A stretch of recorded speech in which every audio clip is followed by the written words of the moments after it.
The winter of 1888 came to the Idaho Territory, the way debt comes to a man who has borrowed too much quietly at first, then all at once. By the middle of October, the peaks above Sawtooth Hollow had already gone white. The lower ridges held on to the last of their color, brown and rust, in a gray that was almost purple in the early morning light. But everyone who had spent more than one season in that country knew what was coming. The birds knew it. The elk knew it. The men and women of Coldridge Timber Camp knew it too, even if most of them were too tired by the end of each day to think about much beyond the next morning's work. Coldridge sat in a long fold of mountain land between two ridges, sheltered enough from the worst winds, but never truly warm.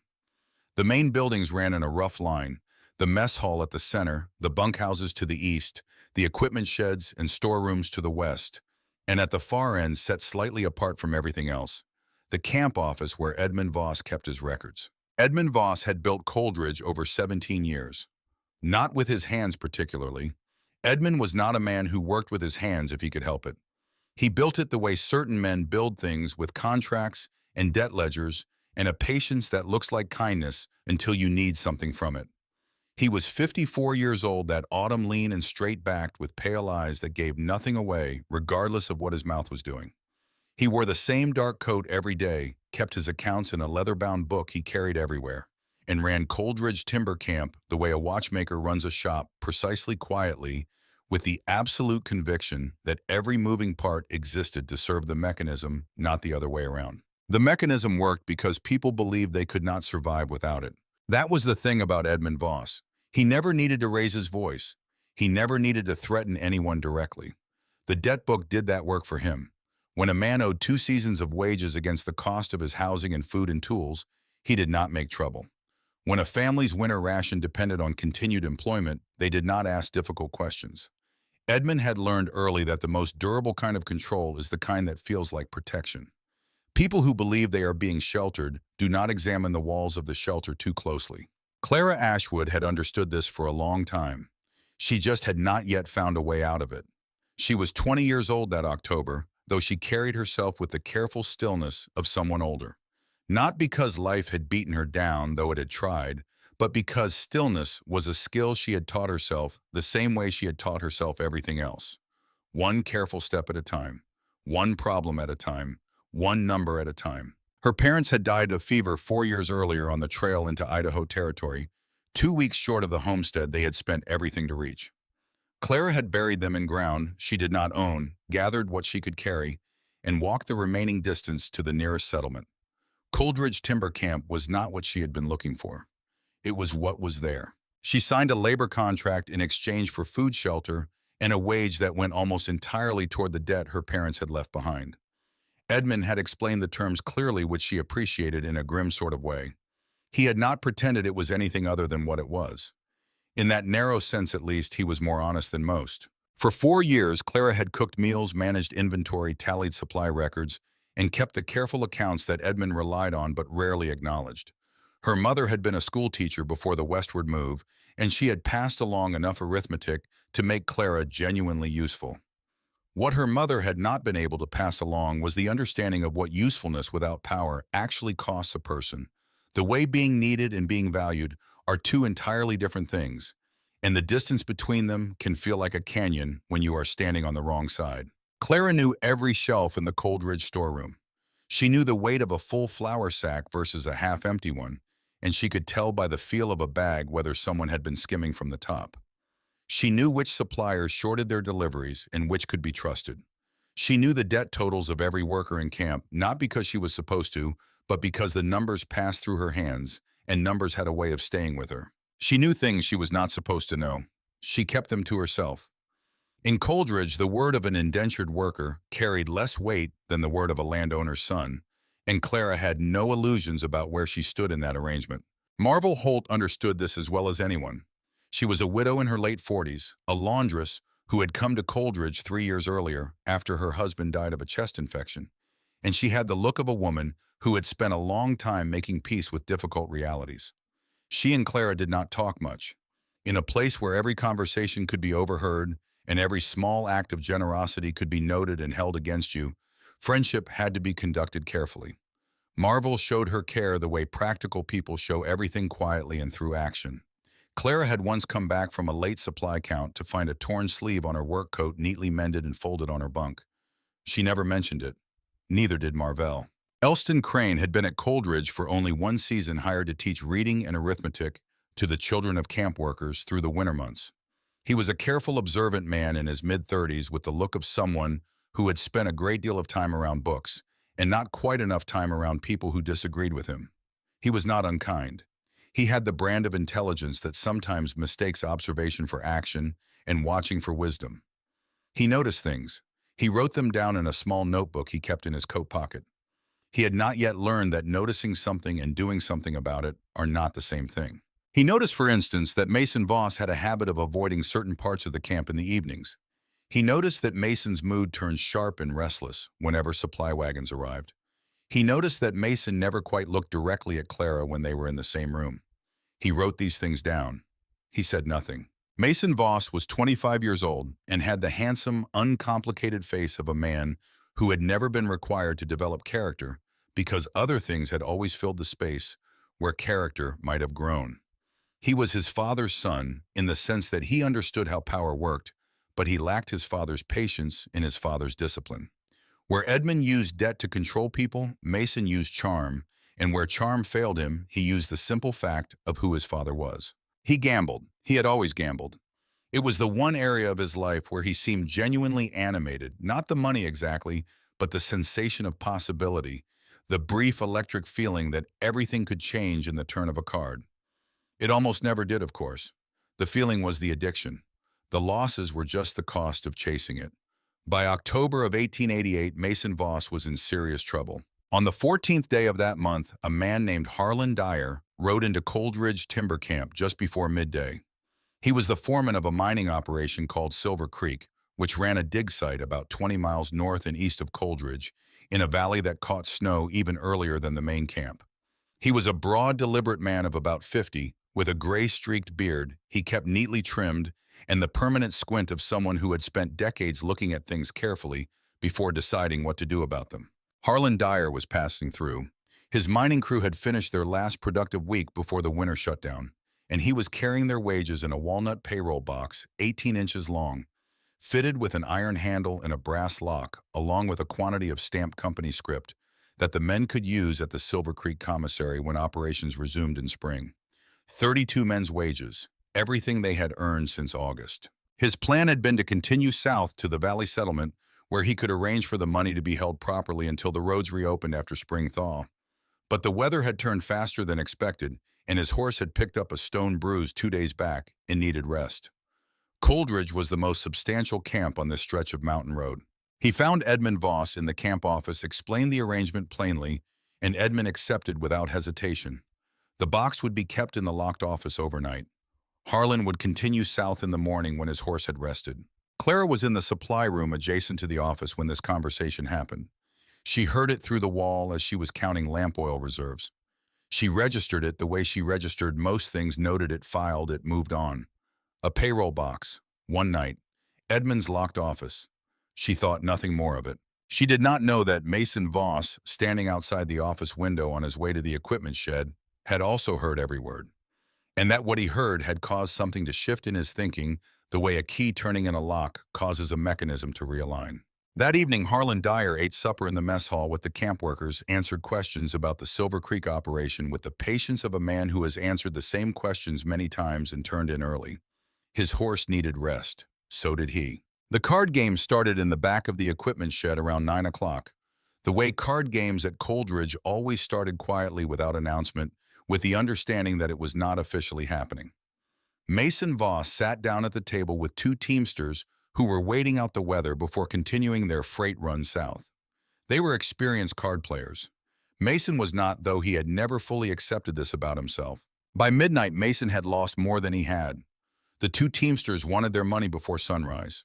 They were not violent men, but they were not patient ones either, and they made it clear that if Mason could not pay in coin by dawn, they would feel obligated to discuss his debts with his father in considerable detail. Mason sat outside the equipment shed after the game ended in the cold and the dark and thought about his options. They were not good options. They were the options a man generates when he has already eliminated all the better ones through a long series of smaller choices that seemed manageable at the time. He sat there for a long time. Then he got up and walked to the camp office. Edmund kept the spare office key on a hook behind the right side of his desk. Clara knew this because she had used it twice herself, both times with permission to access supply records when Edmund was away from camp. The hook was not hidden. There had never been a reason to hide it. Coldridge ran on the assumption that trust was enforced by the ledger, not by locks, and that anyone who violated that trust would face consequences serious enough to deter the impulse. The assumption had been correct until now. Mason moved quickly and without hesitation, which suggested he had thought this through more carefully than his usual impulsiveness would imply. He retrieved the key. He unlocked the office. He located the walnut payroll box on the shelf where Edmund had placed it. He carried it out of the office, relocked the door, and walked across the dark camp to the old weighing shed at the western edge of the property. The weighing shed had not been in regular use for 2 seasons. The floor was thick with dust and the smell of old iron. Mason found the loose board he had known about since boyhood, the way young men who grow up in camps know every hiding place by the time they are 12, and pried it up with a short iron bar he had brought from the equipment shed. Beneath it was a space about 18 inches deep, running between 2 floor joists. He placed the payroll box in the space. He worked the lid partially, not enough to break the brass lock, but enough to access the interior through a gap at one corner, and removed a quantity of silver coins. Not all of them. Enough to cover what he owed the teamsters with a margin. He worked by the light of a small shielded lamp, and when he was done, he replaced the board as cleanly as he could manage. Then he reached into his coat pocket and removed a single piece of Silver Creek script, a small rectangle of printed paper worth $1 at the company commissary, the kind of thing that could have come from anywhere, and that meant nothing by itself, but would mean a great deal in the right context. He crossed the camp to the women's bunkhouse. Clara's coat hung on the peg by her bunk, as it always did. Her sewing kit sat on the small shelf above. Mason opened the kit, placed the script beneath a spool of thread, and closed it again. He was outside and moving back toward the main bunkhouse inside of 40 seconds. Clara slept through all of it. She was 12 feet away. The morning came gray and cold with the flat light that makes everything look like it is waiting for something to happen. Harlon Dyer was preparing to leave when Edmund came out of the office with his face arranged in the careful, neutral expression he wore when something had gone wrong and he was deciding how to respond. The payroll box was gone. The office lock showed no damage. The spare key was still on its hook. Within an hour, the camp was awake and gathered in the mess hall. Mason spoke first. He had seen Clara near the office the previous night, he said. He had thought nothing of it at the time. He was sorry he had not mentioned it sooner. He delivered this with the practiced ease of a man who has spent years watching his father manage rooms full of people, and he said it just quietly enough to sound reluctant rather than rehearsed. A search followed. It was Edmund who suggested they begin with the workers' personal quarters, and it was Edmund who personally accompanied the 2 men who searched the women's bunkhouse. Clara stood in the doorway and watched. She did not object. She had nothing to hide. When they opened her sewing kit and found the Silver Creek script, the room went very quiet. Clara looked at the small piece of paper in Edmund's hand. She understood what had happened with the clarity that comes to people who are good with numbers and the logic of cause and effect. She understood it completely and instantly, and she felt the ground shift under her in a way that had nothing to do with the floor beneath her feet. She did not cry. She had decided long ago that crying in front of Edmund Voss was something she would not do. The proceeding, if it could be called that, was held in the mess hall that same morning.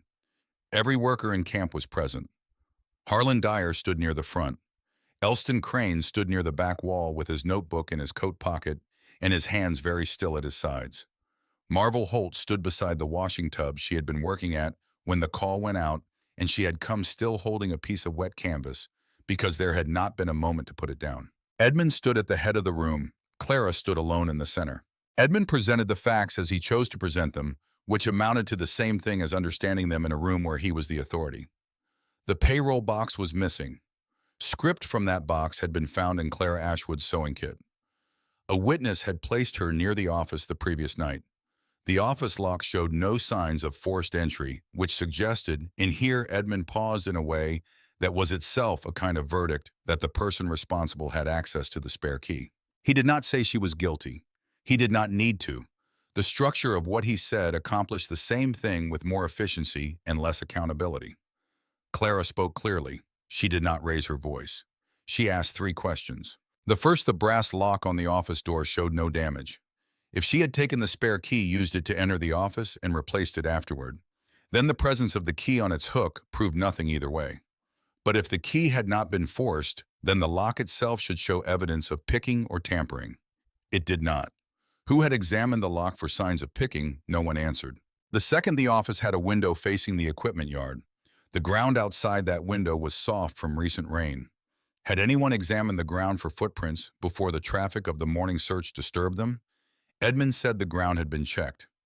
He did not say what had been found there or not found. The third, the spare key had been on its hook when the theft was discovered. Edmund had said so himself. If she had used it, she had returned it. If she had returned it, she had been inside the office twice, once to take the box, once to return the key. Had anyone considered whether that account of events was more complicated than the simpler alternative that someone else had used the key and returned it? The room was quiet. Clara watched Edmund's face while she asked these questions, and she watched Harlon Dyer's face, and she watched Mason Voss standing behind his father's right shoulder with one hand buried deep in his coat pocket. She had worked around numbers long enough to know when a figure had been placed where it did not belong. She knew the look of a column that had been adjusted to produce a predetermined result. She looked at Mason's coat pocket.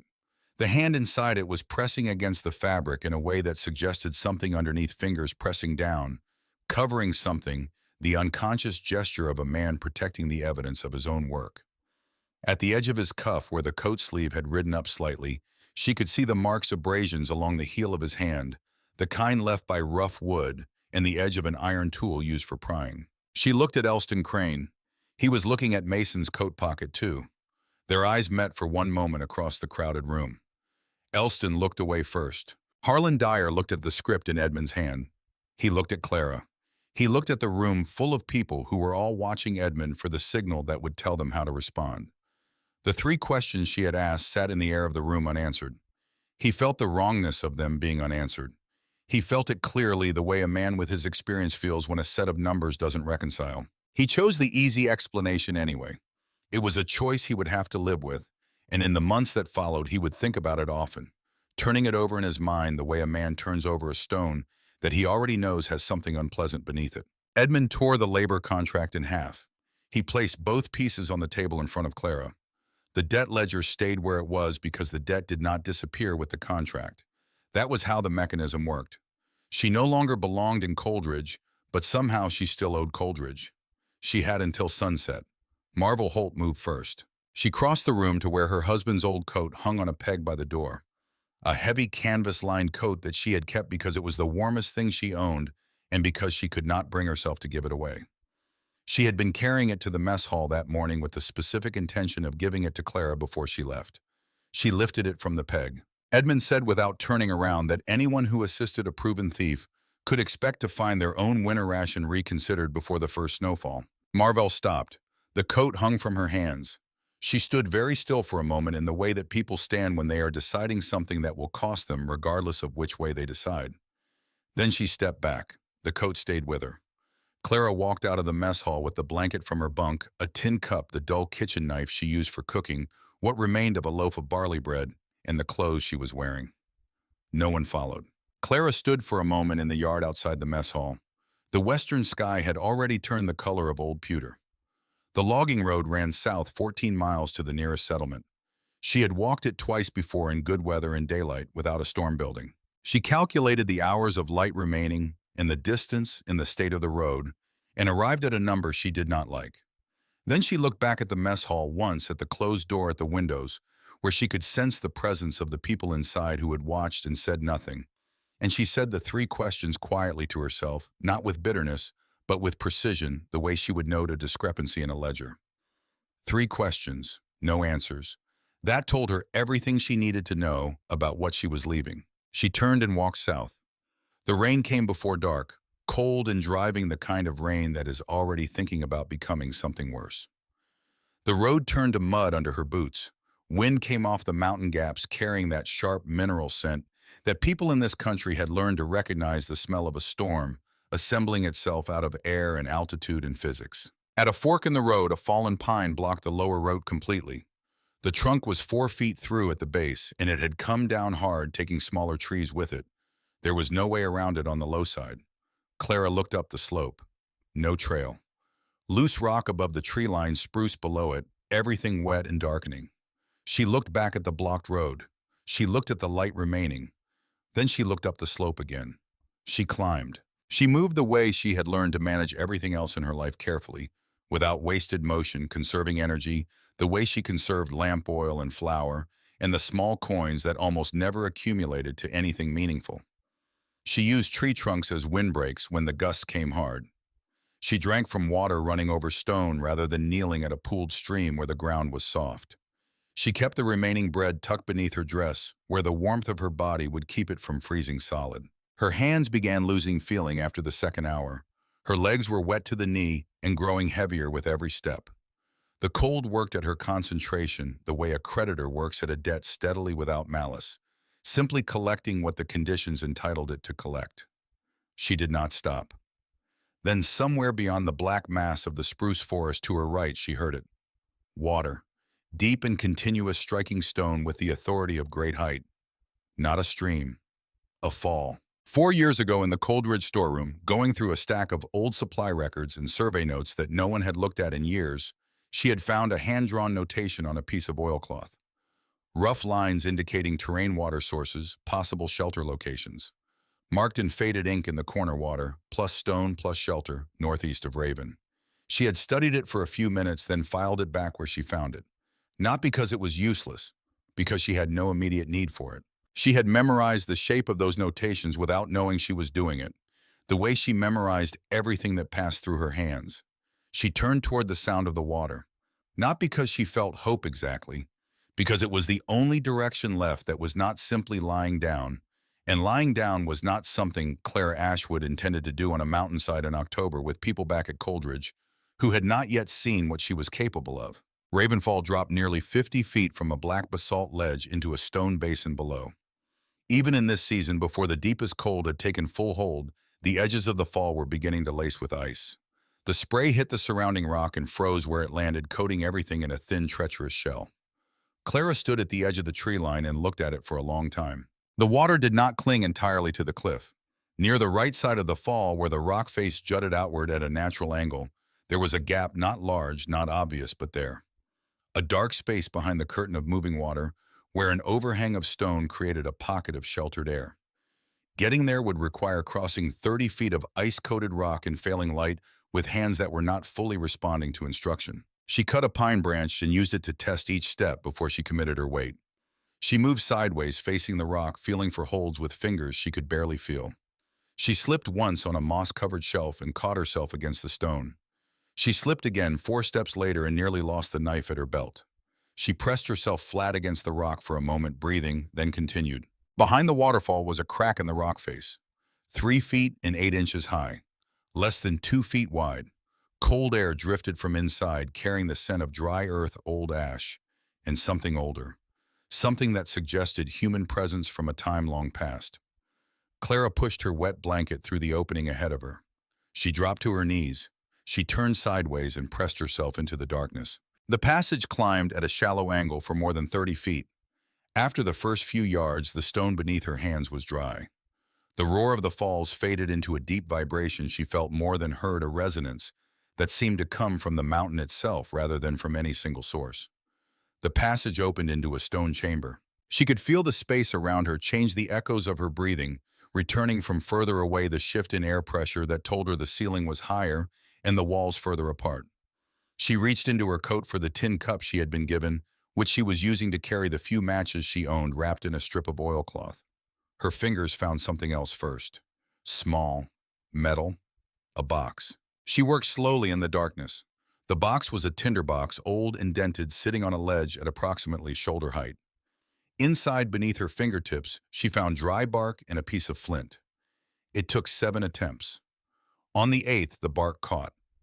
The flame was small and uncertain, but it was enough. In its light, Clara Ashwood looked at what the mountain had held in trust. A stone hearth, smoke blackened from decades of use. Stake holes in the floor where structures had once stood. Elevated storage shelves, rough but deliberately constructed. Rotting basket fragments. 5 rolled hides, 3 ruined by damp, 2 still serviceable. Small jars and crocks, most cracked or empty. A deerhide map covered in markings she could not read as language, but recognized as deliberate. Bone needles, a rusted trapper's knife worth salvaging, a small alcohol thermometer wrapped in oilcloth with the year 1879 carved into its case. And in the corner of the oilcloth, almost too faint to read, Emma November 1871. Someone had been here before. Not treasure, something better than treasure. A system left by people who had understood this mountain and worked out its rules over time and encoded that knowledge in symbols in the placement of objects. Some signs were old, very old, made by hands that had known this country long before Coldridge or any camp like it existed. Others were more recent. A trapper had added his own supplies, at some point, his own adjustments to existing knowledge. And someone else earlier. A November 1871 had been here in need as Clara was in need, and had learned what was learnable and left what she could. Clara was not alone in the deep sense of the word. She was the next person in a line she had not known existed until this moment. Much was gone. Much was broken. The tinderbox was low on supplies. The food stores, when she examined them by lamplight, were mostly spoiled. But 3 jars were sealed, and the air in this chamber was dry. And the stone walls held the heat of the small fire in a way that the open mountain would never permit. Clara took the charcoal from the edge of the fire where it had formed along a piece of half-burned wood. She found a section of wall that was flat and clean. She drew a line, then another. Columns, food, fuel, materials, repairs. She looked at the figures she was beginning to assemble.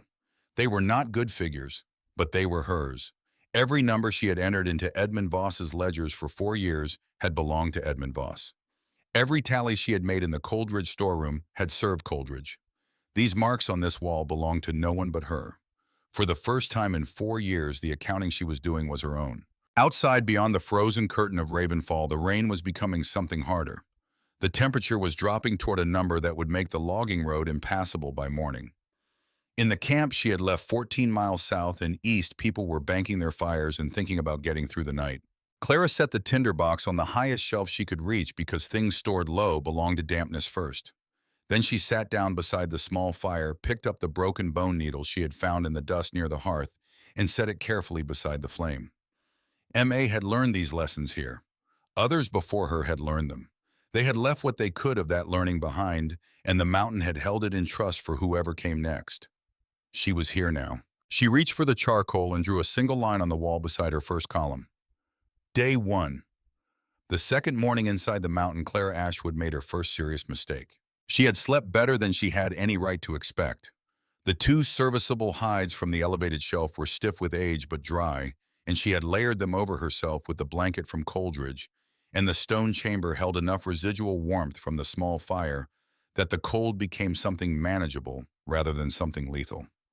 She woke in darkness, which meant nothing about the time, because darkness was the permanent condition of this place, and checked the thermometer. 41 degrees inside the chamber. 33 near the entrance passage. Outside, through the deep vibration of the falls, she could hear wind. She rebuilt the fire with the wood she had gathered the previous evening. Deadfall from the spruce forest below the falls carried up in 2 trips before the light had fully gone. The wood was not dry enough, but it was what she had. She fed the flame carefully the way she had learned to feed anything that needed to grow before it could be useful. That was when the smoke came down. It did not happen immediately. For the first several minutes, the fire behaved as a fire should, burning upward, consuming, producing heat in the modest but real way that a small fire in an enclosed space can produce heat. Clara began sorting through the remaining jars and crocks, assessing what could be salvaged. She opened the first sealed jar and found dried camas, root, and pine nuts, the top layer musty but the interior still viable. She set it aside and reached for the second. The smoke hit her eyes before she registered what was happening. It came in a wave, dropping from the ceiling in a gray curtain. In an open fire, in an open space, smoke rises and disperses. In an enclosed chamber with a compromised draft, smoke rises until it meets. Resistance spreads laterally, then descends. Within 30 seconds, Clara was coughing. Within a minute, she was on her hands and knees, moving toward the entrance passage, eyes streaming the fire she had built, producing poison as efficiently as it was producing warmth. She smothered it with damp soil from near the entrance and crawled into the passage until she could breathe. She sat in the narrow stone corridor for a long time, listening to the falls and the wind and the sound of her own breathing returning to normal. She was not hurt. She was not in immediate danger. But she had burned through a portion of her wood supply to produce nothing but a smoke-filled room, and she could not afford to repeat that failure. She thought about it the way she thought about a column of figures that did not balance. The error was in the system, not in the material. The fire itself was not the problem. Something in the way air moved through this chamber was not working correctly, and until she understood why, she could not safely use the one thing that would keep her alive through a winter at this altitude. She pulled a loose thread from the hem of her coat. She held it near the ceiling crack she had noticed above the hearth. The thread moved not toward the crack, but away from it. The draft was reversed. Cold air was entering from above and pushing smoke downward instead of drawing it up and out. The ventilation was blocked. The deerhide map had symbols she could not read as language, but could begin to interpret as logic. She had studied it through the previous evening by firelight, turning it in her hands, trying to understand the relationship between its markings and the physical space around her. Some symbols were clearly directional. Others seemed to indicate conditions. There was a winding line that began at a marking she had associated with the hearth and followed a path toward a shape that might represent a ridge or a high point. She had assumed this line indicated a travel route. Now, running her finger along it in the dim light from the entrance passage, she reconsidered. The line did not go outward from the chamber. It went upward within it. Behind the largest storage shelf set into the wall, at an angle she had not examined because the shelf itself was in the way, there was a gap in the stone. Not an entrance. A narrow vertical shaft less than 14 inches across, rising upward into darkness at roughly the angle the map's line suggested. The ventilation shaft, packed with the accumulation of years' roots grown through from above pine needles driven in by wind-compacted dirt, and near the top. From what she could determine by probing with a sapling pole, she found near the old stake holes something that felt like a bird's nest, dense and fibrous, and thoroughly blocking whatever draw the shaft had once provided. She worked for 3 hours. The sapling pole could reach most of the blockage, but not all of it. She fashioned a hook from spring steel found in the bottom of the tinderbox, lashed it to the pole with rawhide cords stripped from one of the ruined hides, and used it to pull debris down in sections. Twice she lost her footing on the stone shelf she was standing on. Once a cascade of packed material came loose all at once and covered her from the chest down. When she finally felt the shaft move, air a faint, steady exhalation against her upturned face, she stood very still and let herself feel it for a full minute before she climbed down. She rebuilt the fire differently. She burned a tight bundle of dry bark beneath the shaft opening, first a hot flame that sent a column of warm air upward to prime the draw. She waited while the air column established itself. Then she added wood to the hearth, small pieces first, watching the smoke. It trembled. It rose. It did not come back down.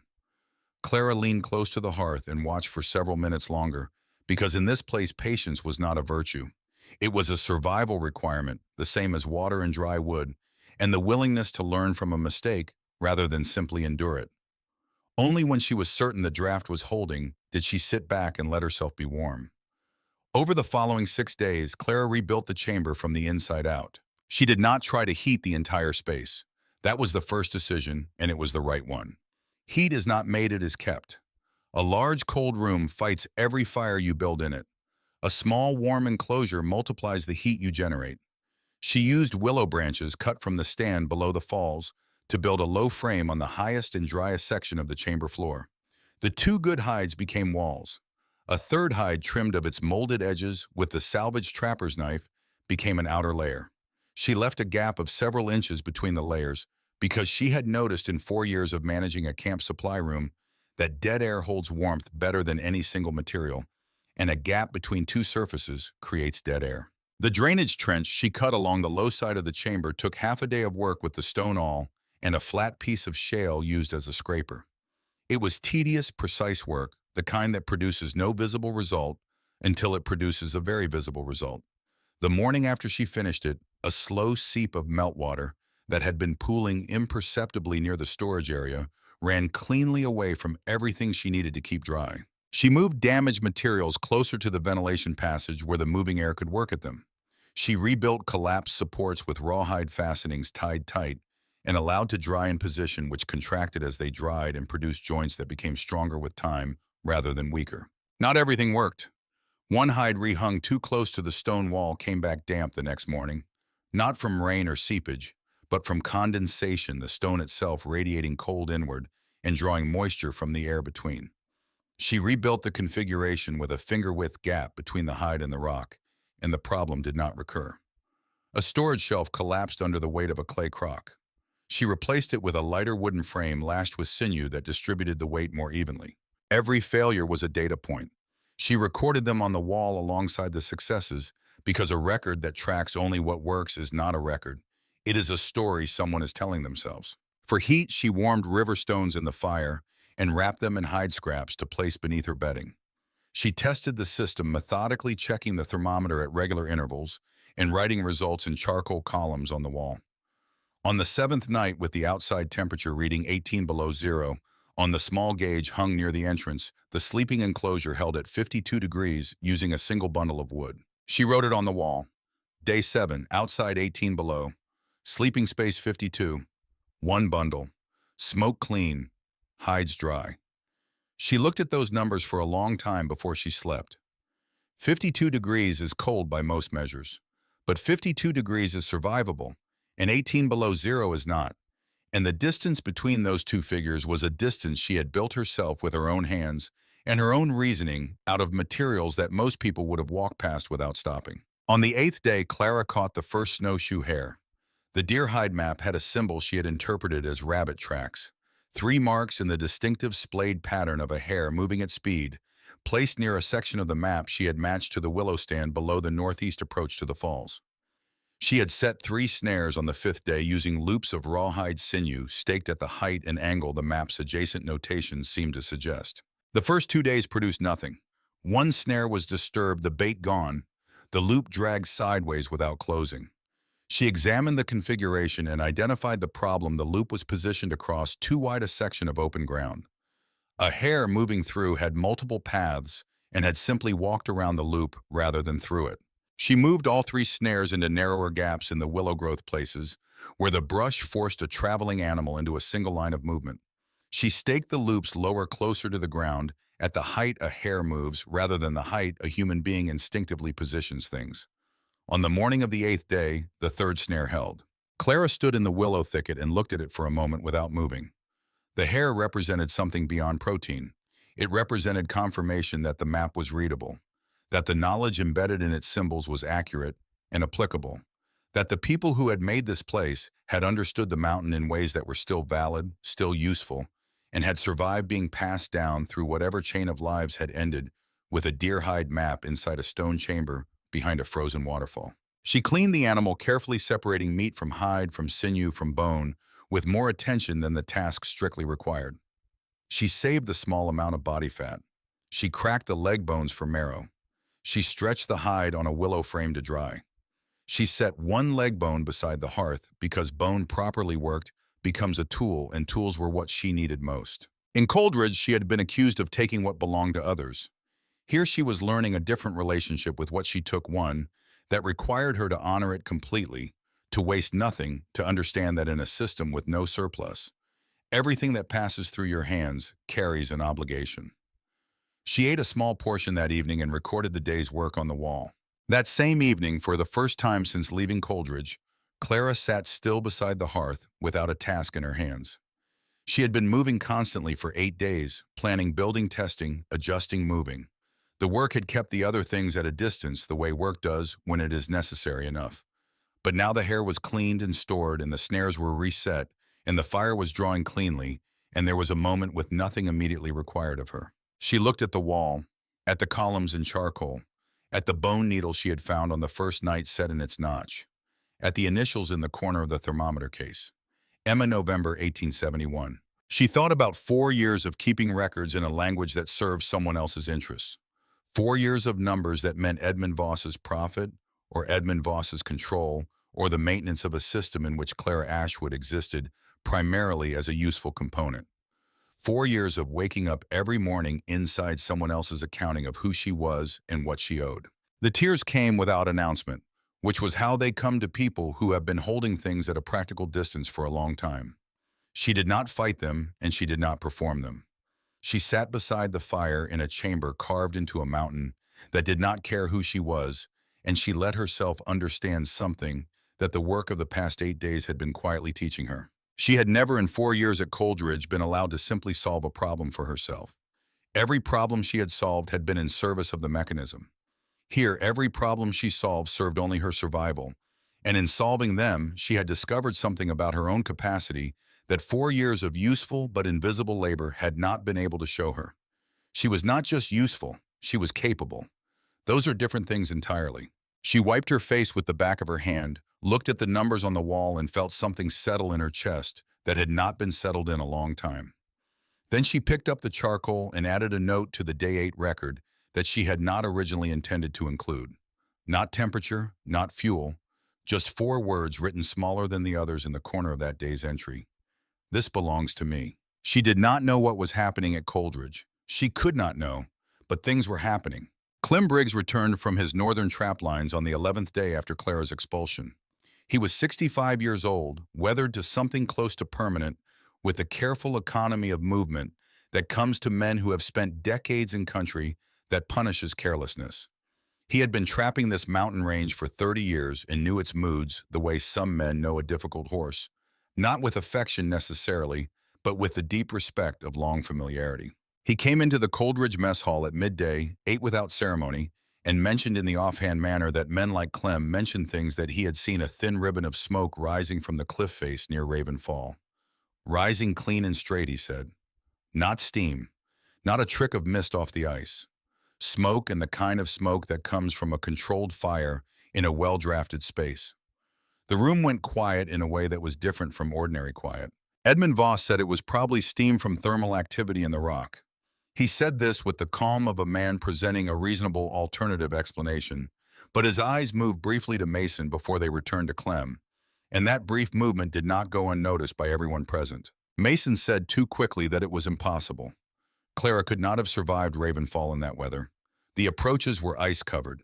The rock face was treacherous even in good conditions. And even if she had somehow found shelter, she would have been without adequate food, without proper clothing, without any means of making fire.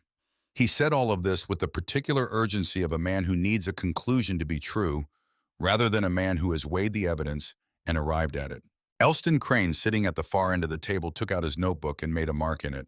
It was the only action available to him at that moment that he could justify to himself as useful, which was an accurate measure of how far he had yet to grow. Meanwhile, Harlon Dyer had been stranded at Coldridge by the early snowfall, the road south having closed faster than anyone had anticipated.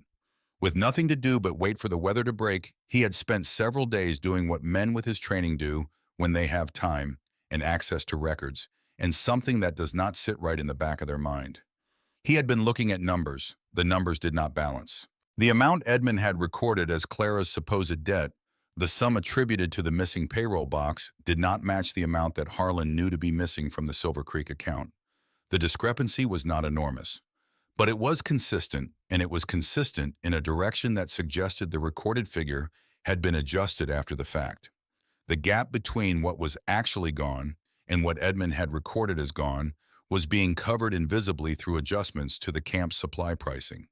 Flour, salt, lamp oil, each slightly higher than it had been in September, each increase small enough to pass unnoticed by workers who were not tracking the baseline prices, but collectively accounting for a sum that reconciled very precisely with the shortfall in the payroll box. Every worker in Coldridge was paying for the theft that Clara had not committed. Edmund had absorbed the loss into the operating costs of the camp and distributed it silently to the people least positioned to question it. Harlon sat with this knowledge for a long time. Outside the window of the room, he had been given the snow that had stranded him at Coldridge continued to fall. He had been a foreman for 30 years and had watched men make many kinds of mistakes. What he was looking at in these ledgers was not a mistake. A mistake happens once by accident, and the person who makes it does not immediately restructure the supply pricing to absorb and conceal the evidence of it. He closed his ledger and looked at the wall and thought about a young woman who had asked 3 specific questions in the mess hall and had not been given 3 specific answers. He had been standing in that room. He had felt the wrongness of those unanswered questions. He had chosen the convenient conclusion anyway. He opened the ledger and kept working because the only useful thing he could do at this point was ensure that when the time came, the numbers would be unambiguous. Edmund hired 2 loggers to accompany Mason to Ravenfall. Clem Briggs refused to guide them. Early winter ice around those falls, he said, could kill 3 men before they got anywhere near the rock face. He said this plainly and without apology, the way men who have seen people die in the mountains say things. Edmund removed Clem's credit at the camp store. Clem accepted this without visible reaction and went back to his cabin to think about his options. He had been in this country long enough to know several things that Edmund Voss did not. Mason reached Ravenfall on the 11th day. The climb went badly. The rocks were coated in layers of ice built up over several days of freeze-thaw cycles, and the 2 loggers he had brought were timber workers, not climbers. One slipped repeatedly on the lower approach. The other trapped his foot between 2 boulders halfway up and refused to continue further. Mason pushed on alone. He found the crack in the rock behind the falls. He pushed through it into darkness and found stone. Cold, dry stone and the faint smell of old ash, but no fire, no supplies, no evidence of recent occupation. What he did not find was the narrow passage at the rear of the chamber leading to the lower section of the system because he did not know to look for it. He did not find the blockage that Clara had constructed from loose stone and a forked branch leaving a gap near the floor, too small to notice and too regular to seem accidental. He stood in the empty chamber and held his lamp up and turned in a slow circle. He went back to the entrance and stood behind the frozen curtain of the falls and shouted into the darkness that no one from Coldridge would come looking for her once the real storm arrived. He said it with the force of a man who needs to believe what he is saying. He believed winter would finish what he had started. From behind the sealed junction, 30 feet away, lying flat against the stone, with her ear close to the small gap near the floor, Clara heard every word with the clarity that stone passages provide. She felt the cold breath of air moving through the gap against her cheek. She did not move until the light from his lamp had vanished and the sound of his movement through the entrance passage had faded entirely into the bass note of the falls. Then she lay there in the dark a while longer, just breathing. Not from fear, from the recognition that the man who had put her here had just told her without knowing it that no one was coming. Which meant she had only herself to rely on, which was, when she thought about it, not so different from the situation she had been in for the past 4 years. The difference was that now she knew it clearly. She got up and went back to work. 3 days after Mason's visit, Clem Briggs came alone. He did not follow the creek bed approach. He circled east along a ridge where the wind had scoured most of the snow away, moving at the steady, unhurried pace of a man who knows that arriving matters more than arriving quickly. He carried a small bundle salt wrapped in cloth, 2 pieces of wire for snares, a scrap of heavy canvas. He placed the bundle on the snow at the edge of the approach to the falls and stepped back. He waited. Claire had seen him from the ledge above the falls 20 minutes before he reached the bundle. She had watched his approach line the eastern ridge, the wind-scoured path, the deliberate avoidance of the obvious route, and understood immediately that this was not a man who had come to cause harm. Men who mean harm take the direct line. Men who are being careful take the long way around. She let him place the bundle. She watched him step back. She watched him turn as if to leave. Then she stepped out from the shadow of the rock outcropping where she had been standing. He stopped. He turned back. He looked at her with the trained eye of a man who reads landscape for information and people the same way. He took in the details the way a surveyor takes in terrain. The smoke from the vent shaft clean, straight, minimal. The absence of tracks on the obvious approach carefully erased. The willow frames near the lower entrance with hairskins stretched and drying. The way she was standing, not rigid with cold, not moving with the over-deliberateness of someone fighting hypothermia, but simply present in the way a person is present when they have organized their situation sufficiently that cold is a condition rather than a crisis. Work, he thought, not luck. He crossed the distance between them and handed her the bundle. She took it without making it into more than it was. He told her what was happening at Coldridge, Mason's visit, Edmund's reaction to the smoke report, the way Mason had insisted too quickly and too loudly that no one could have survived Ravenfall. He told her that Harlon Dyer had been stranded by the snow and had been very quietly doing something with the supply ledgers that he had not chosen to discuss with anyone. Then he told her about the weather. The pressure was dropping. Birds had been flying low for 2 days. The wind had begun shifting from north to northeast. A major storm was coming. Not the cold that had already passed. Something larger. Something that would decide a great many things. Clara did not ask how certain he was. She looked at the sky above the ridge to the northeast, the color of it, the texture, the way the clouds were moving, and she listened to the wind and looked at the snow on the exposed rock faces. Then she looked at Clem. He nodded once. That was confirmation enough. He moved with her toward the lower entrance, and inside the chamber he moved slowly, reading the space the way he read terrain. He touched the rawhide fasteners on the sleeping frame. He examined the drainage trench. He looked at the elevation of the storage shelves. He stood below the ventilation shaft and tilted his head and listened to the air moving through it. Then he stood at the deerhide map for a long time. The symbols were not entirely unfamiliar to him.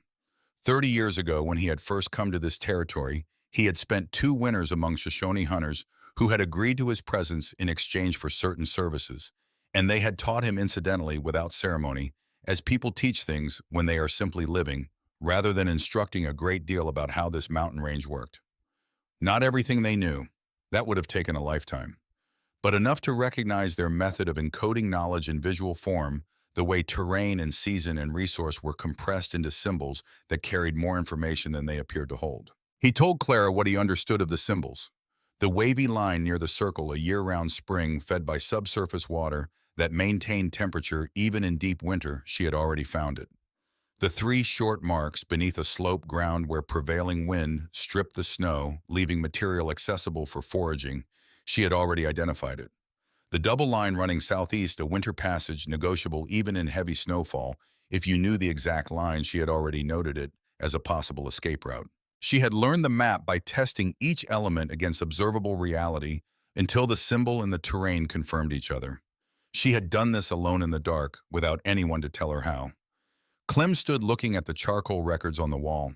He did not say he was impressed because he was not a man who performed reactions. He touched the day 7 entry.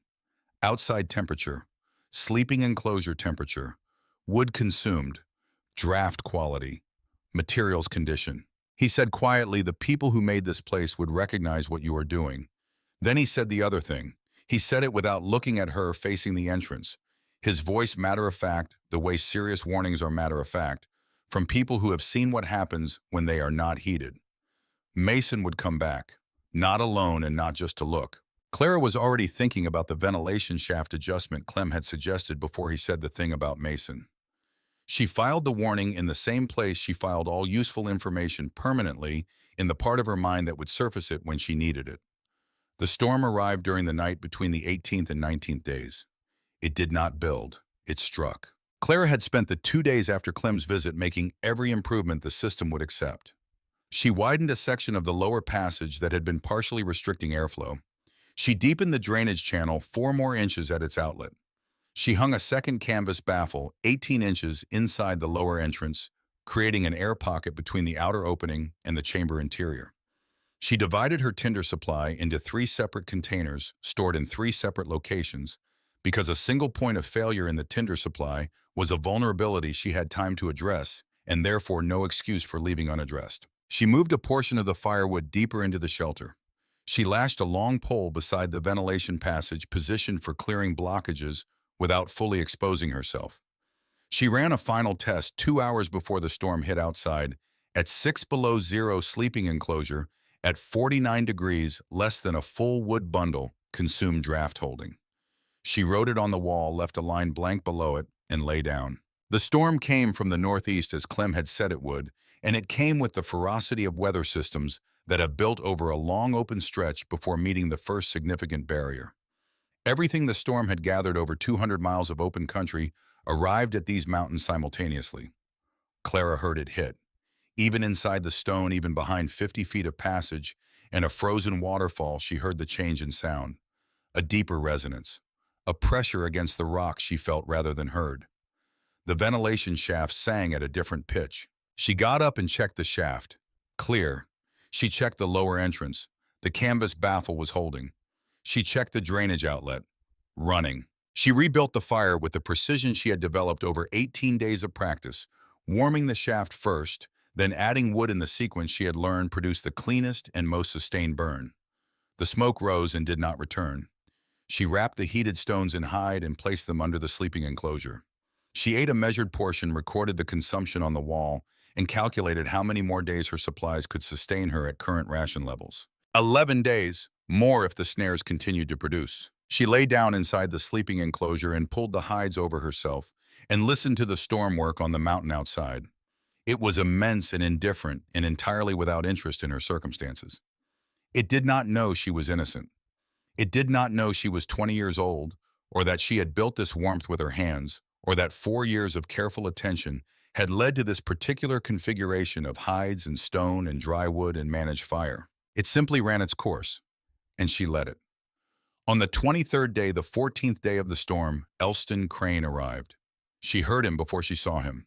A sound in the lower passage, not the vocabulary of ice or rock, or the mountain's normal internal movement, but something irregular and effortful, the sound of a person who had been moving for a very long time past the point where movement felt possible. She took the lamp and went to the passage entrance. He was on his hands and knees. His coat was frozen stiff. His face was a color that had no good name. Not quite blue, not quite gray, something between them that indicated a body withdrawing from its extremities to protect its core. His hands, when she pulled him inside, were rigid in a way that had nothing to do with will. Clara did not panic, and she did not hesitate. She did not place him near the fire. She wrapped him in the driest hide she had. She brought water from the spring, heated it to warm, not hot warm, and gave it to him in small amounts, tipping the cup against his lips and waiting for him to swallow before offering more. She packed the heated river stones around him, not against his skin, but near it inside the hide wrapping, so that the heat transferred gradually rather than suddenly. Rapid rewarming of a severely chilled body causes its own kind of crisis. Blood vessels dilating too quickly, cold blood from the extremities flooding the core. She had read this once in a medical reference among the survey papers in the Coldridge storeroom, and she had stored it without knowing she would need it the way she stored everything that passed through her attention. She worked on him steadily for 3 hours. He could not speak for the first hour. For the second, he managed occasional words. By the third, he was coherent enough to tell her that he had left Coldridge on the morning the storm struck its hardest, following the eastern ridgeline that Clem Briggs had mentioned in passing, to someone else guided by the thin thread of smoke he could see from the high ground above the main camp. He had nearly turned back 4 times. The 5th time he nearly turned back, he could no longer find the way he had come, which meant the only direction available to him was forward. Clara listened to this and said nothing. She was monitoring his color, his breathing, the degree of tremor in his hands, the rate at which sensation was returning. He looked at the wall, at the columns of charcoal figures, at the day count, at the meticulous record of temperatures and fuel consumption and system performance that covered 3 feet of stone surface in careful lines. He looked at the sleeping enclosure, the rawhide frame, the layered hides, the drainage trench, the elevated storage, the baffled entrance, the ventilation pole, the 3 separate tinder containers. He looked at all of it for a long time, while the storm pressed against the mountain, and the fire burned clean, and the air inside the sleeping enclosure held its warmth with the reliability of a system that had been tested against failure, and had learned from each failure, and had been rebuilt better each time. He said finally that everything Pine Spur, and he caught himself, because that was the name from a story he had half heard, not the name of this camp. Everything Coldridge had called luck looked different up close. Up close, it looked like work. Clara did not respond. She was checking the 3rd tinder container, which she had not opened in 2 days and wanted to verify was still dry. Outside, the storm continued. Inside, the fire burned. The smoke rose. The numbers accumulated on the wall 1 day at a time. Clara picked up the charcoal and drew another line. Day 23. The storm did not end. It relented. There is a difference. An ending is a clean thing, a door closing a final condition. What happened to the storm above Sawtooth Hollow over the course of the 24th and 25th days was something more gradual, a slow withdrawal of force the way a tide pulls back, not because it has decided to leave, but because the physics that drove it have temporarily shifted. The wind dropped from a roar to a sustained push. The pressure in the ventilation shaft eased. The sound inside the stone chamber changed from a deep, resonant compression to something lighter. Clara noted it without celebrating it. Celebration is a form of premature conclusion, and she had learned in 23 days of mountain living that premature conclusions cost more than the satisfaction they provide. She was near the hearth, working a length of rawhide through a series of loops to create a lashing strong enough to replace the one on her sleeping frame that had begun to fray when Elston Crane finally sat upright on his own without bracing himself against the stone wall. She had been watching for that threshold. She looked at him once, assessed what she saw, and returned to the rawhide. He looked at the wall. He had been looking at the wall intermittently since his first coherent hours. The charcoal columns covered a surface roughly 4 feet wide and 3 feet high, organized with a precision that spoke not of compulsion, but of habit. The habit of a person for whom numbers are a primary language, and recording them is as natural as breathing. Day counts, temperature readings internal and external taken at consistent intervals, wood consumption per night, food inventory updated daily, system performance notes, draft quality moisture levels, structural integrity, snare productivity, 23 days of data, a complete record of a system learning itself into reliability. He said her name. She looked up. He said he owed her an account of what he had seen and not reported on the second day. He said it plainly without preamble because he had spent 2 days unable to do much besides think, and he had arrived at the conclusion that the only honest way to begin was at the beginning. He had seen Mason Voss's hand inside his coat pocket during the proceeding in the mess hall. He had seen the way the fabric pressed outward, from fingers pressing inward, covering something. He had seen the marks at the edge of Mason's cuff abrasions, consistent with rough wood and the kind of iron tool used for prying. He had put these observations together with the fact that the office lock showed no damage and arrived at a conclusion he had written in his notebook and then done nothing with. He said, "I knew something was wrong. I did not speak because I told myself I had no proof. But the truth is that I did not speak because I was not certain enough of my own judgment to put it against Edmund Voss's certainty in a room where Edmund Voss was the authority. That is a different thing from not having proof. That is a failure of will, and I have had 23 days to understand the difference clearly." Clara listened without interrupting. When he finished, she was quiet for a moment. Then she said she needed him to tell her everything he had observed at Coldridge since the second day. Not conclusions, not interpretations, only what he had seen and heard in the order it had happened. She needed the sequence because sequence was the only way to see which events caused, which other events, and causation was the only thing that would matter when the storm was over, and the roads reopened, and the world outside this chamber had to account for what had been done. They worked through it for the better part of a day. The account that emerged was more complete than either of them had separately. Elston had the observations Mason's behavior in the days following the accusation, the urgency with which Mason had reacted to Clem Briggs's smoke report, the way Edmund had moved to add Clara's supposed debt to the camp ledger within 48 hours of her expulsion. He had these things in his notebook, dated and sequenced, the careful record of a man who had trained himself to notice without yet learning to act. Clara had the structural understanding, the pattern she had seen in the ledger figures before her expulsion, the way the camp's supply pricing had almost certainly been adjusted in the weeks following the theft, the discrepancy between the amount Edmund had publicly attributed to the missing payroll and the amount she calculated had actually been in the box. Together, these two bodies of knowledge told a story that neither could have told alone. Not a story of elaborate planning.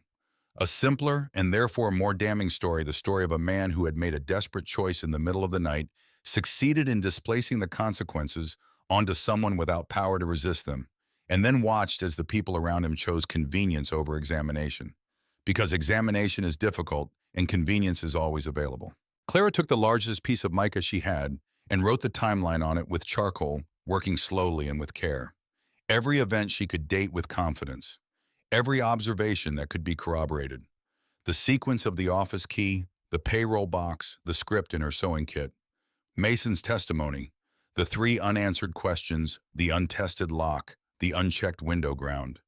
Then Harlon Dyer's silence. Then Edmund's ledger adjustment. Then the price increases. Then Mason's reaction to the smoke report. When she was finished, she looked at it for a long time. The story was there. It was complete and coherent and required no interpretation beyond what the facts themselves provided. The only thing it lacked was physical evidence, something that could be held and examined and could not be explained away by the authority of the men whose authority it contradicted. She told Elston what to carry when he left. The temperature records, the system notes, the mica timeline, a complete written account in her own hand of the night the payroll box disappeared, rendered in sequence. She also told him something else. She told him that Harlon Dyer had almost certainly been keeping his own records, and that if those records showed what she believed they showed, then the physical evidence would follow. Evidence of that kind does not disappear. It is absorbed into a system, and when a system fails, everything it absorbed comes back to the surface. Elston asked how she could be certain the physical evidence still existed. Clara said she was not certain. She said certainty was a luxury she had not been in a position to afford for some time. What she had instead was the understanding that Mason Voss had hidden the payroll box somewhere, and that he had hidden it at speed and under pressure, and that people who hide things under pressure generally make choices based on proximity rather than wisdom. The weighing shed, she said, the only structure in the western section that had not been in regular use, the only structure whose floor could be accessed without tools visible to anyone passing by.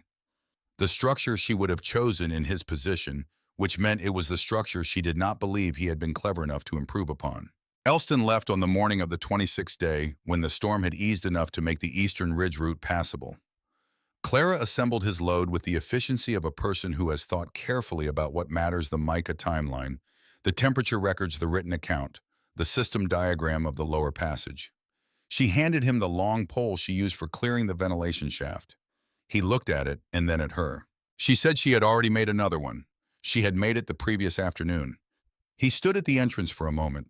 He said he would tell them the truth. He asked if she wanted him to tell them she had saved his life. Clara considered the question. Then she shook her head. "Tell them the truth," she said. "Tell it in the order it happened." He nodded. Then he bent low and entered the passage, and the sound of his movement faded into the diminishing storm, and Clara was alone again. Not with emptiness, but with the solitude that belongs to people who are fully occupied with necessary work. She picked up the rawhide lashing she had set down and returned to the sleeping frame. What happened at Coldridge over the following 3 days happened without her. The storm's damage was extensive. One section of the bunkhouse roof had lost its tar paper sheeting to the wind and required immediate repair. Harlon Dyer organized the work with the efficiency of a man most useful in emergencies. He sent teams to assess structural damage in every building, prioritizing by urgency. The team assigned to the western storage buildings reached the old weighing shed on the morning of the 28th day. The shed's north wall had taken a hit from a falling pine, not catastrophically, but with enough force to transmit a lateral load through the wall framing into the floor structure. One primary floor joist had twisted slightly at its connection point. The floorboard above that connection had been pushed upward by the twisting, not far, perhaps 2 inches at one end, but enough to break the seal of compression that had been holding it flat for months. Harlon Dyer was in the shed when one of the workers pointed to the raised board. He looked at it. He told the workers to step back. He knelt and examined the edge of the board without touching it. He saw the fresh wood at the gap where it had lifted. He saw the gap was wider at one end, which suggested the board had been lifted from that end at some point before the storm and replaced without being properly refastened. He looked at the pry marks at the far end. They were not new. They had been made before the storm, before the winter, made with an iron tool carefully, but not perfectly, by someone working in low light and under pressure. He lifted the board. In the space below, resting on packed earth between 2 floor joists, the walnut payroll box with its brass lock intact and one corner of its lid bearing the marks of a tool that had been worked into the gap without breaking the lock. Beside it, a broken section of iron bar with splinters of walnut embedded in the metal. Laid flat against the side of the box, 2 pieces of paper gambling debt notes signed in Mason Voss's hand, addressed to 2 teamsters by name, dated the night before the payroll box was reported missing. Caught on a nail head at the upper edge of the space, a small triangle of canvas fabric from a coat. Harlon did not move for a long time. The storm had done what 26 days of human investigation had not. It had loaded the north wall of the weighing shed, twisted a floor joist, lifted a floorboard, and exposed everything Mason Voss had buried there on a night in October when he believed that cold and distance and his father's authority would be sufficient to bury a 20-year-old woman alongside the evidence of what he had done. The very storm Edmund had relied upon to finish Clara had finished his son instead. Harlon picked up the payroll box and carried it across the camp to the mess hall. He set it on the table in the center of the room, the same table where Clara Ashwood had stood alone before the entire camp, and asked 3 questions that no one had answered. He set it down and stepped back and said nothing for a moment, because some moments require silence before they can be properly addressed. Edmund Voss looked at the box and at Harlon's face and at the debt notes and at the broken iron bar and at the triangle of canvas fabric, and he tried one final argument. His voice was steady. He said it was possible that Clara and Mason had worked together, that Clara might have passed the spare key to Mason, that the hiding place might have been agreed upon in advance, that the evidence beneath the floor proved Mason's involvement, but did not necessarily exonerate Clara. He said this with this conviction of a man who has spent 17 years making arguments that were accepted because he was the one making them, and who has not yet fully registered that the room has changed. The older of the two teamsters who had won Mason's money walked into the room from the doorway where he had been listening and said without particular drama that Mason Voss had paid his gambling debt before first light on the morning the payroll box was reported missing. He had paid in silver coins. The amount matched within a few dollars of what was now visibly absent from the box's interior. The second teamster nodded once from the doorway. That was all it took. The argument lasted less than 10 minutes after that. Mason was gone from camp. He had taken a horse from the stable sometime in the early morning hours before the box was found, which indicated that Elston Crane's return to Coldridge the previous evening had communicated something to Mason that the assembled evidence now confirmed. He had a head start of perhaps 8 hours on roads that were still partially blocked by storm debris. Clem Briggs, who knew this country in every season and condition, said without being asked that the southern bridge station was the only viable crossing point given the current state of the roads. He said this looking at a point in the middle distance, rather than at the people in the room. Sheriff Amos Reed had been waiting in the valley settlement for the roads to reopen, and he arrived at Coldridge on the afternoon of the 28th day with the patience of a man accustomed to weather-setting his schedule. He found Mason Voss at the southern bridge station on roads that turned out to be less passable than Mason had hoped. In the saddlebag of the tired horse Mason was riding, Reed found 2 Silver Creek payroll vouchers that had not been in Mason's possession before the night the payroll box disappeared. The law arrived after the storm. The evidence had been waiting since October. Edmund Voss made the journey to Ravenfall on the 29th day. He came with Elston, Crane, Harlon, Dyer, and Sheriff Amos Reed. He did not bring workers or loggers or the apparatus of authority he normally moved through the world with. The weather had broken into the hard, clear cold that follows major storms in the Idaho Territory, brutal but honest, a cold that announces itself without pretense. The sky was the deep, unambiguous blue that only exists at altitude in winter. They came through the lower passage one at a time, bending at the waist, navigating the places where the stone required it. At the inner entrance, each of them had to bow his head beneath the canvas baffle that Clara had hung 18 inches inside the lower opening on the 13th day, because the wind pattern at that entrance required it at exactly that height, not to make a point, but because function demanded it. Edmund was a tall man. He had walked through every door in Coldridge without thinking about the door. He bent his head and entered the space she had made. Clara was seated near the hearth, working a length of rawhide through a repair on the snare mechanism she had been meaning to address for several days. A small task specific requiring attention. The kind of work that continues regardless of what else is happening, because the work does not stop being necessary because other things are also happening. She did not stand up. Sheriff Reed spoke first. He was a deliberate man in his 50s who had developed over many years in this territory a deep skepticism of simple explanations and a corresponding respect for people who insisted on complicated ones when the evidence required it. He summarized the situation with the economy of a man who respects other people's time, the evidence recovered from beneath the weighing shed floor, Mason's flight and apprehension at the bridge station, the debt notes, the matching silver, the lock that had never been forced. Clara's name was clear. The contract Edmund had torn on the second day was not valid under territorial law, which required a formal finding of guilt before the termination of a labor agreement. No formal finding had been made, only a camp owner's unilateral declaration in a mess hall. The debt recorded against her name had no legal basis. It was void. Edmund stood near the back wall of the chamber while Reed spoke. He looked at the stillness of his own face reflected in nothing. There were no mirrors here, only stone, and arranged what he could. He had the look of a man watching something he built being taken apart. Not with rage, because Edmund Voss was not a man of rage, but something in the set of his shoulders carried the weight of a system collapsing in a way that his face has always declined to show. He looked at the charcoal columns on the wall. He looked at the sleeping enclosure, the ventilation pole, the elevated storage, the drainage trench, the 3 tinder containers. He looked at what a 20-year-old woman had built with a tinderbox and 2 serviceable hides and a deerhide map, and the same careful attention to cause and effect that he had always assumed belonged exclusively to men of his station. When Reed finished, Edmund said that he had acted on the evidence available to him at the time. He said the decision he had made in the mess hall on the second day was the decision any reasonable man in his position would have made given what he knew. Clara looked up from the rawhide for the first time. She did not raise her voice. The stone chamber carried quiet speech with complete clarity, which was one of the things she had come to appreciate about it. She said 3 questions. The lock showed no damage from forcing. The ground outside the office window had not been examined. The spare key had not been verified as unused. She had asked these 3 questions in the mess hall on the second day in front of every worker and every visitor at Coldridge, and Edmund Voss had refused to address any of them, not because he lacked the means to investigate, but because investigation was not the outcome he required. The chamber was quiet.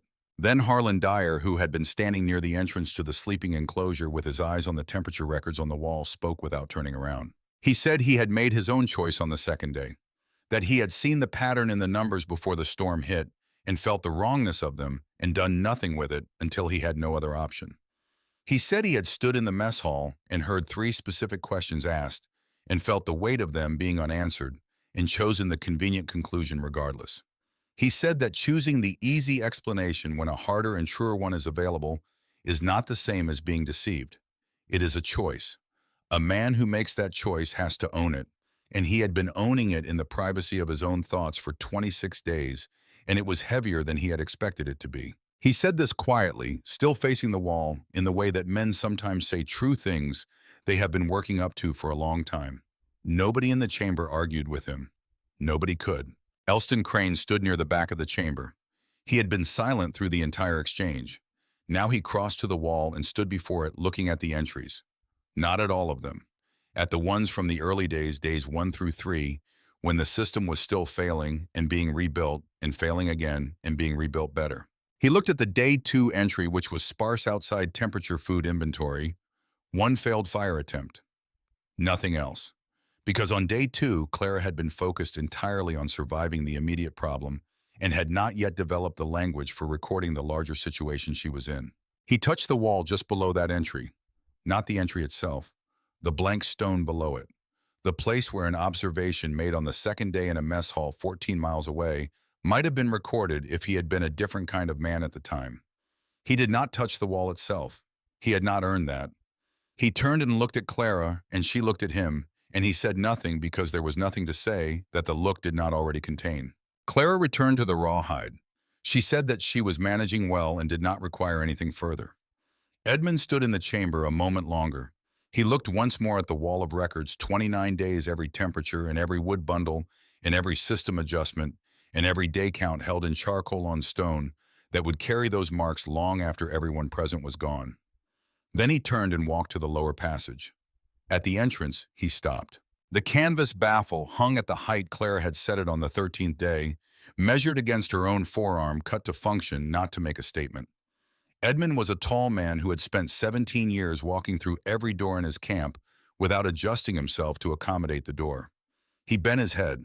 He moved through the passage 1 step at a time, bowing in the places where the ceiling required it, and emerged into the hard winter light where the falls moved in their frozen frame, and the sky was that absolute, unambiguous blue. He straightened his back. He stood in the cold. He began the walk down the mountain. The man who had decided where Clara Ashwood belonged, who had stood at the head of his mess hall and torn her contract and sent her into the night, had just been required to bow his head to leave a place she had created with her own hands. There was no ceremony attached to this, no audience and no declaration, only the simple physics of a passage built to a height determined by function and a tall man navigating it. No further judgment was necessary. The bowing was the judgment. Harlon Dyer was the last to leave. He stood at the entrance for a moment after Reed and Elston had gone through. He looked at Clara, who was working the rawhide lashing with the same attention she brought to everything that mattered. He said he was sorry, not in the elaborate way that men sometimes apologize when they are more concerned with being forgiven than with acknowledging what they have done, but in the plain way, 2 words direct, carrying the full weight of what they meant without decoration. She looked at him. She accepted it without diminishing it or inflating it. It was what it was, and it was enough for what it was. He bent his head beneath the baffle and was gone. Clara sat alone in the chamber for a while after their footsteps had faded. The fire burned at the level she had built it to. The smoke rose through the shaft she had cleared on the third day. The stones under her bedding held the warmth they had been given. Every system she had built was running exactly as she had designed it to run. She looked at the day 29 entry on the wall. Then she drew the line for day 30 and left the space beside it blank because tomorrow would require its own record. Harlon Dyer returned to Silver Creek when the roads fully opened in late March. Before he left Coldridge, he came to Ravenfall and sat with Clara in the hard early spring cold outside the lower entrance and laid between them a bank draft representing the full amount incorrectly recorded as her debt, plus the sum by which the camp's supply prices had been inflated during the months of the investigation, calculated per worker and reconstituted as a sum owed specifically to her. It was careful and somewhat complicated accounting. She recognized the care in it. That spring, Harlon wrote a letter to the Territorial Land Office requesting that the labor contract system operating at Coldridge Timber Camp be reviewed for compliance with territorial statutes. He did not sign it with his name.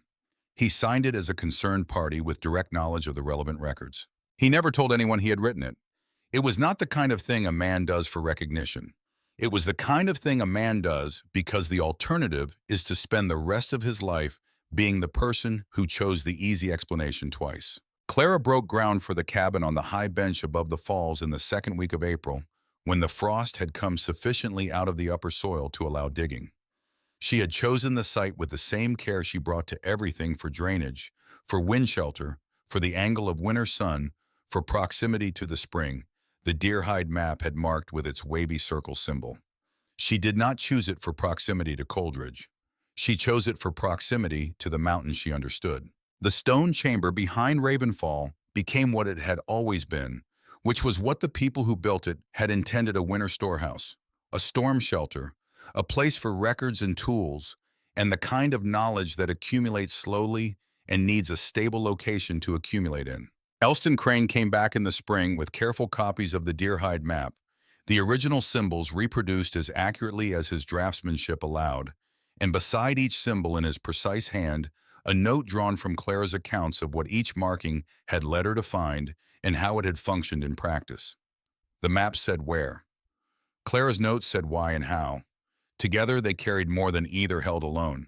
Clem Briggs came in May and spent 3 days going through the map, with both of them identifying the oldest symbols as Shoshone winter travel notation, a system developed over generations of inhabiting this range that encoded in compressed visual form more practical knowledge about surviving an Idaho winter than most people accumulated in a lifetime. He identified a second layer of additions made in a different hand with slightly different materials as belonging to trappers who had found the chamber in the 1870s, and a third layer sparse, mostly marginal, in a hand that carried the initials M.A. and a date of November 1871. Someone had been here before Clara, had needed what the mountain held, had learned what was learnable, had left what she could, had trusted the place to hold it until the next person came. The three of them agreed without needing to discuss it at length that the location of the chamber would not be shared beyond the circle of people who already knew it. Some knowledge survives because it is protected from those who would extract it rather than honor it. The school that Elston Crane established in the hollow that following autumn was a modest affair. One room donated lumber, a stove that required patience, and a specific technique to draw properly in cold weather. He taught reading and arithmetic and the geography of the territory. He also taught, because it seemed to him that it belonged alongside the rest, how to read a map that uses symbols rather than words, how to test what you believe against what you can observe before accepting either as fact, how to keep a record that distinguishes between what you know and what you have concluded from what you know, because those are different categories, and confusing them is how people end up in rooms believing things that have not been examined. Clara came to the school twice a month through that first winter. She sat in the back. She listened to Elston teach. After the formal lesson ended, she stayed and answered questions about specific practical matters. How to determine if a fire is drafting correctly before you add the main fuel. Why tinder should be stored in more than one location, and what that principle applies to beyond firemaking. How a body loses heat and in what order, and what that sequence tells you about what to address first. Why keeping warmth matters more than making warmth. She answered these questions the same way she recorded things on the wall of the stone chamber, plainly in sequence without embellishment, because the information itself was the point. and anything added to it was taking up space that the information needed. The children listened with the complete attention that children give to people who are telling them things they can sense are actually true. Marvel Holt came in the first warm week of May, making the walk from Coldridge alone, on a morning when the lower trails were finally passable. She carried the heavy canvas-lined coat that had belonged to her husband, the coat she had lifted from its peg in the mess hall, and then been stopped before she could deliver it, folded carefully in a canvas sack she had waterproofed with pine pitch against the spring mud. Clara came down to meet her on the lower trail. They stood in the thin spring sun and looked at each other for a moment, the way people look at each other when a great deal has happened, and most of it doesn't need to be said. Marvel handed her the coat. Clara took it and felt the weight of it, the weight of the canvas and the wool lining and the quality of the workmanship, and also the other weight, the weight of all the months it had hung on its peg through the winter, waiting for this moment. She did not put it on. She carried it inside and hung it on the wooden peg she had driven into the wall of the new cabin beside the hides that had kept her alive through 29 days in the mountain. Nobody had the authority to take it down. Nobody ever would. On the wall behind Ravenfall, the charcoal entries remained. Stone is patient with marks made on it. The lines do not fade the way ink fades or the way memory fades in people who have lived long enough to accumulate things they would prefer not to carry. They simply stay held in the mineral surface that has held them since the day they were made. Day 7. Outside 18 below. Sleeping space 52 degrees. One bundle. Smoke clean, hides dry. The record did not describe how Clara had felt on the 7th night. It did not describe the quality of the silence in the chamber after she wrote those numbers, or the satisfaction available only to people who have solved a difficult problem with limited resources and have the data to prove it. It did not describe what she had been thinking about, or whether she had believed in the private interior of that night that the system she was building would hold long enough to matter. It recorded only what she had done. This was why it lasted. Beside the Day 7 entry, the bone needle she had found on the chamber floor on the first night rested in its small notch in the stone set there, as acknowledgement of the person who had left it, and the knowledge they had carried, and the trust they had placed in the mountain to hold what they left until someone else came who would know what to do with it. Beside the needle, Marvel Holt's coat hung on its peg. Not as a monument, not as a symbol of anything beyond itself, a warm coat, well-made, belonging now without question to the person who had received it. Outside, the falls moved in their seasonal rhythm, full and loud in spring, slower through summer, lacing with ice again as the altitude reasserted itself in autumn, freezing to their winter architecture of suspended white, when the cold came back, as it always came back, as it would keep coming back long after every person who had passed through this story had passed through everything else as well. The mountain went about its business, which is the business of mountains, the slow, indifferent work of weather and stone and time operating without interest in the affairs of the people who moved through it. Clara Ashwood moved through it with the knowledge she had earned there. It had been enough since the 7th day, when the numbers on the wall proved that the warmth she had built with her own hands could hold against the cold that the world outside had sent to finish her. The cold had not finished her. The numbers said so. The wall held them. And the mountain, which had held the knowledge of everyone who came before her and would hold her own knowledge for whoever came next, kept its counsel as it always had, patient, permanent, and entirely without interest in who deserved what. It simply recorded what had been done, as did the wall, as did she. That was enough. It had always been enough.